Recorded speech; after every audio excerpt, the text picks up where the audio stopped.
पापी मनुष्य सुखी क्यों रहते हैं। नमस्कार दोस्तों, स्वागत है आप सभी का हमारे YouTube चैनल धर्म सारांश में। दोस्तों, आज का यह प्रसंग बहुत ही ज्ञानवर्धक एवं मार्मिक होने वाला है, तो आप सभी से निवेदन है कि इस प्रसंग को अंतिम तक जरूर सुनिएगा। दोस्तों, आप सभी ने तो व्यास मुनि का नाम सुना ही होगा। व्यास मुनि श्री हरि जी के अंश थे और व्यास मुनि ने महाभारत जैसे ग्रंथ की रचना की थी। मित्रों, उनको दिव्य दृष्टि प्राप्त होने के कारण वह आपके आगे का समय और पीछे का समय देख सकते थे। वह कीड़े मकोड़े की बातें समझ सकते थे और उनकी भाषा में भी बोल सकते थे। दोस्तों, तो चलिए आपका ज़्यादा समय ना लेते हुए इस वीडियो को शुरू करते हैं। दोस्तों, एक बार व्यास मुनि कहीं जा रहे थे, तभी उनको एक कीड़ा भागता दिखाई दिया। तो व्यास मुनि ने उस कीड़े से पूछा, अरे भाई, क्या बात है, तुम कहाँ जा रहे हो? क्या तुम पर कोई संकट आ रहा है? तो वह कीड़ा बोला, हे मुनिवर, एक बैलगाड़ी तेजी से यहाँ आ रही है, वह मेरे को कुचल देगी, इसलिए मैं अपने प्राणों की रक्षा के लिए यहाँ से जा रहा हूँ। तब व्यास मुनि ने उस कीड़े से कहा कि अरे भाई, तुम तो कीड़े की योनि में हो, तुम्हारा इस योनि से प्राण निकल जाए वह तो ठीक होगा। हो सकता है कि तुमको अगला जन्म इंसान के रूप में मिल जाए।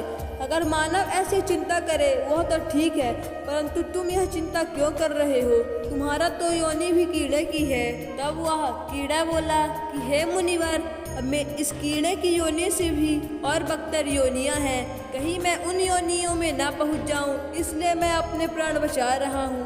तो व्यास मुनि ने कहा कि मैं तुमसे यह वादा करता हूं कि जब तक मैं तुमको मनुष्य की योनि में ना पहुंचा दूंगा, तब तक मैं तुम्हारे प्राण हरता रहूंगा। मैं किसी न किसी कारण से तुम्हारे प्राण तुम्हारे योनियों से निकाल लूंगा, जब तक मैं तुमको मनुष्य की योनि में नहीं भेज देता। दोस्तों, व्यास मुनि की ऐसी बातें सुनकर उस कीड़े को व्यास मुनि के ऊपर विश्वास हो गया और वह वहां से लौट गया और जाकर बैलगाड़ी के पहिए के नीचे जाकर मर गया। दोस्तों, इसके बाद वह कीड़े को बहुत सारी योनियां मिली। उसने कुत्ता, सियार आदि योनियां मिली। व्यास मुनि ने किसी न किसी कारण से उसके योनियों से उसके प्राण हर लिए। वो बहुत सारे पक्षी आदि, बैस, शूद्र और क्षत्रिय के यहाँ जन्म लिया। अंतिम में उसने एक ब्राह्मण के घर जन्म लिया। व्यास मुनि ने उस ब्राह्मण को बहुत अच्छी शिक्षा दी, उसे चारों वेदों का ज्ञान करा दिया। एक बार महर्षि व्यास ने उस ब्राह्मण को नंदभद्र के घर एक समस्या को सुलझाने के लिए भेजा।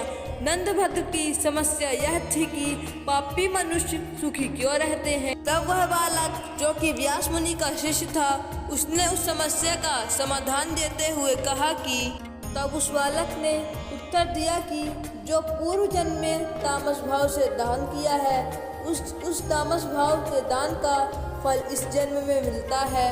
कहा जाता है कि जो दान धर्म तामस भाव में किया जाता है, उसके कारण लोगों का अनुराग नहीं होता है, वह लोग ही सुखी और पापी देखे जाते हैं।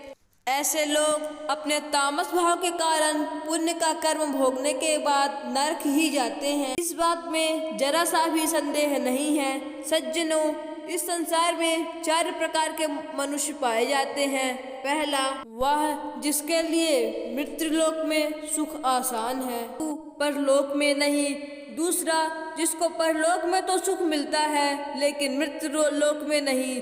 तीसरा, जो कि मृत्युलोक में भी सुखी रहते हैं और परलोक में भी सुखी रहते हैं। चौथा, जो किसी भी लोक में सुखी नहीं रहते हैं। कुछ लोगों के पूर्व जन्म के कर्म नहीं होते हैं, तो वह लोग इस जन्म में तपस्या एवं दान पुण्य करके इस जन्म में पुण्य कमाते हैं और उसे अगले जन्म में इस्तेमाल करते हैं। ऐसे लोग तो इस लोक में सुखी नहीं रहते हैं, परंतु वह परलोक में बहुत ही सुखी रहते हैं।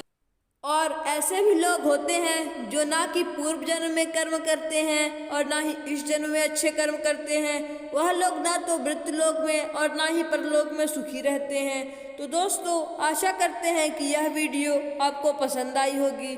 अगर यह वीडियो आपको पसंद आई है तो इस वीडियो को लाइक कर दीजिए और चैनल को सब्सक्राइब कर दीजिए और कमेंट में लिख दीजिए, जय श्री कृष्णा, राधे राधे।